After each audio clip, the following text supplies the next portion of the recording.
თქვენს პროგრამაში ვკითხულობთ ასეთ ფრაზას: მოგვენდეთ ჩვენ, გამოგვყევით ჩვენ გვაქვს მოქმედების გეგმა, რომელიც მისაღები იქნება აფხაზებისთვისაც, ოსებისთვისაც, ქართველებისთვისაც, ჩვენ აღვადგენთ ჩატეხილ ხიდებს.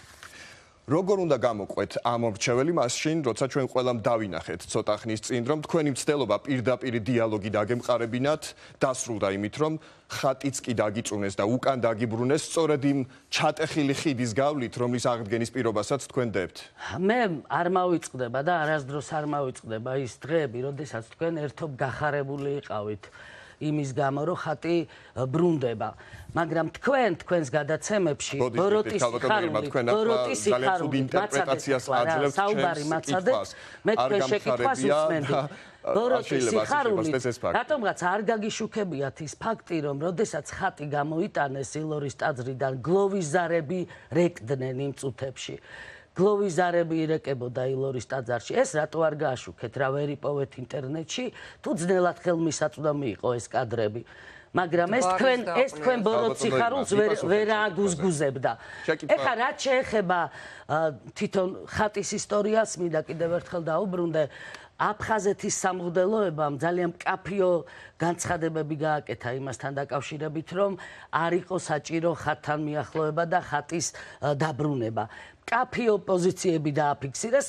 უმაღლეს სამღვდელო პირებზე ვსაუბრობ ეხლა მე, მაგრამ ილორის ხატი 3 თვე იყო დაბრძანებული, ილორის ღვთისმშობელი ილორის ტაძარში. მაგრამ თქვენ გსურდათ რომ ეს ხატი დარჩენილიყო აფხაზეთში, თქვენ უკან დაგიბრუნეთ ეს ხატი. თქვენ ერთი წამით ამასრულებინეთ, 3 თვის მანძილზე ამ ხატმა მადლი დატოვა კიდეც იმ ტაძარში და წამოიღო ეს მადლი. და მე თქვენ ეხლა გეუბნევით და ეს დღე დაიმახსოვრეთ, ილორის ღვთისმშობლის ხატი ისევ შებრძანდება აფხაზეთში. ეხლა რაც შეეხება ჩემ ჩასვლას აფხაზეთში, რაც თქვენ გინდათ წარმოაჩინოთ ძალიან უშედეგო მცდელობა ჩვენი შერიგების. მინდა გული გატკინოთ და ძალიან დაგამწუხროთ.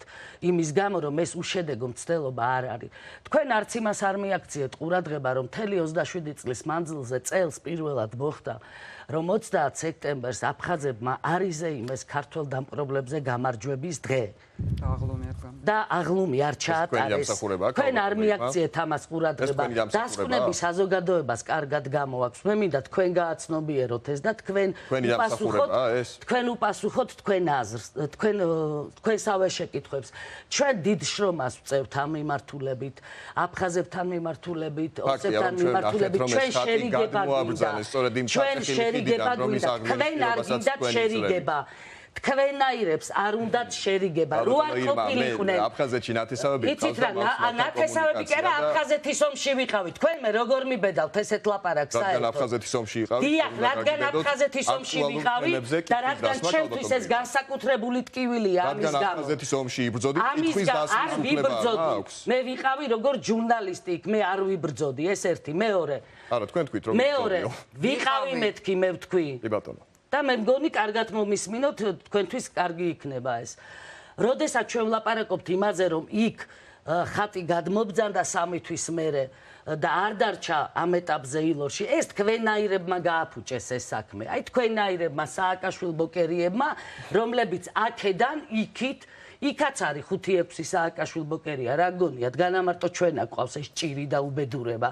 იქაც არის ეს 5-6 სააკაშვილ-ბოკერია, რომლებმაც ამის ირგვლივ ატეხეს აჟიოტაჟი, დიდი აჟიოტაჟი, მაგრამ მე მინდა გადაცემული საჩუქრის უკან დაბრუნებაზე 5-6. არა, ეს არ არის საჩუქრის უკან დაბრუნება. ეს იყო 5-6 ცალი სააკაშვილ-ბოკერიების ატეხილი აჟიოტაჟი თბილისშიც და თბილისიდან შენთებული იქ კიდე ცეცხლი და მე იცით რა მინდა გითხრათ, მივალ საგარეო პოლიტიკამდე მაცადეთ ახლა. მე მინდა გითხრათ, რომ სწორედ მაგ დღეებმა მე მაჩვენა რამდენი მტერი ყავს საქართველოს აფხაზების და ოსების შერიგებას. აი მაგ დღეებმა მაჩვენა მე.